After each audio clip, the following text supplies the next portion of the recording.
সকালবেলা উঠেই আমি ভেবে নেই আজকে আমার কি কি কাজ বিশেষ করে করার দরকার আছে সেগুলো একটু গুছিয়ে রাখার। আসসালামু আলাইকুম, কেমন আছেন সবাই? আশা করছি ভালো আছেন। Welcome to my channel Shashi's basket. যেটা বলছিলাম, আমি কাজটা সকালে যদি অনেক রকম কাজ থাকে আমি আগের দিনই প্ল্যান করে আচ্ছা এই কাজ করতে হবে আমার, তো সকালে উঠে সেগুলো একটু গুছিয়ে রাখা। যেমন শীতের যে ভারী পোশাকগুলো আছে সেগুলো কাচতে হবে, তো সেগুলো আমি বের করে রাখলাম যে নাস্তা করে ওগুলো কেচে ফেলবো।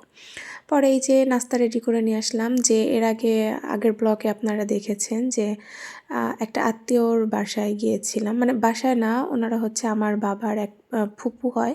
তো উনি লন্ডনেই মারা গিয়েছেন, তো ওনার মেয়ে এখানে এসে দোয়ার অনুষ্ঠান করেছিল। তো আব্বু আম্মু সেখানে গিয়েছিল, আমি যাইনি, বাট ওনারা আমাদের সবাইকে দেখতে চাচ্ছিল। অনেক বছর দেখে না আমাকে, সেই ছোটোবেলায় দেখছে, এই জন্য বারবার বলছে, বিধায় সন্ধ্যাবেলা গিয়েছিলাম, তো খাবারও দিয়ে দিয়েছিল যেহেতু প্রথমে গিয়েছিলাম না, এই জন্য। তো সেটা দিয়ে আমি নাস্তা করে নিলাম, আর সাথে পরোটা বানিয়ে নিয়েছিলাম। পরে এই যে বই পড়লাম বসে, বইটা শেষ হয়ে গেল, আসলে অল্প একটুই বাচ্ছিল। কালকে যে লাস্টে বিকালবেলা গিয়েছিলাম, তো পড়াটা শেষ করতে পারি নাই।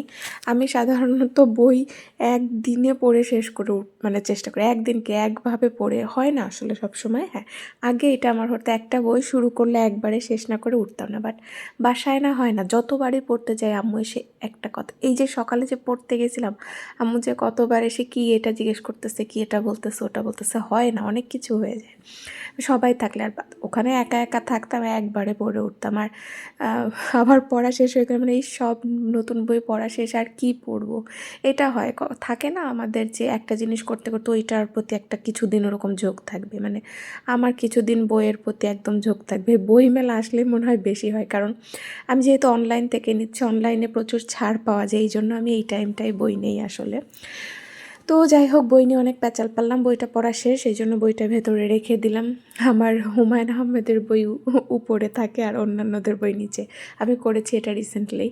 আমার বইয়ের জন্য কিছু একটা করতে হবে, কবে যে করব জানি না। এই যে কাপড় চোপড় সব ধুয়ে দিয়েছি, ধুয়ে দিয়ে ছাদে গিয়েছিলাম। এত রোদের তাপ, একদিনই ভারী এই সোয়েটার চাদর এই সবগুলো শুকায় যায়। তো ছাদে গেলাম, বেশি সময় থাকা যায় না, তো ছাদে একটু দেখে আসলাম কি অবস্থা। ওই যে গোলাপ ফুলটাই দেখতে যাচ্ছি মনে হয়, হ্যাঁ এই যে এটাই, যে এর কী অবস্থা, ফুটে কতদিন আছে, আমি হিসাব রাখতেছি কতদিন ফুটে। আর এই দেখেন, এই গাঁদা ফুলটা আমি বলেছিলাম কিনা জানি না, আমি জানতাম যে অনেকেই বলেছিল যে এই হাইব্রিডের যে গাঁদা ফুল হয় এটার না চারা হয় না, এই ফুলটা থেকে চারা হয় না নাকি। তো কখনো না দেই নাই, তো আমি আম্মুকে বলছিলাম একটু রাখো তো, চিটাই দিও, তো আম্মু চিটাই দিছে। আমরাও অবাক হয়ে গেছি, বা এখান থেকে চারা হয়েছে, তো খুশি লাগলো যে ঠিক আছে, পরের বছর গাছ না কিনে চারা আমরা উঠাইতে পারবো। তো পরে বসে খাওয়া দাওয়া শেষ করে টিভি দেখছিলাম বসে।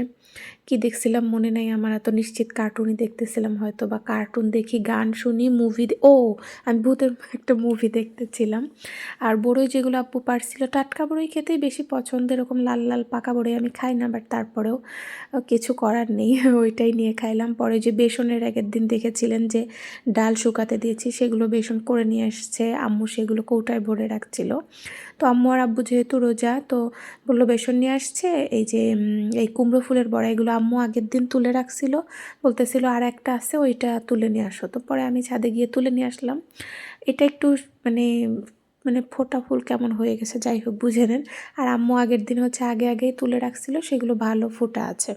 তো সেটাই খেলাম। আর দুপুরে খাওয়ার পর আমার এত খারাপ লাগছিল, বিকালে ঘুমও পাচ্ছিল।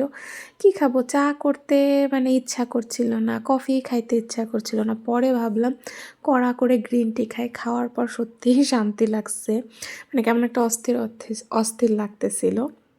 এই তো আজকের ভিডিও বা ব্লগে এই ছিল, কেমন লাগলো জানাবেন। কিছু না করেও তো ভিডিও করতে হবে, তাই না? তো যা যা করি বা যা আমি খাচ্ছি, বলছি, করছি, ঘুরছি, এগুলো একটু একটু করে দেখানোর চেষ্টা করি। কেমন লাগলো জানাবেন। আল্লাহ হাফেজ।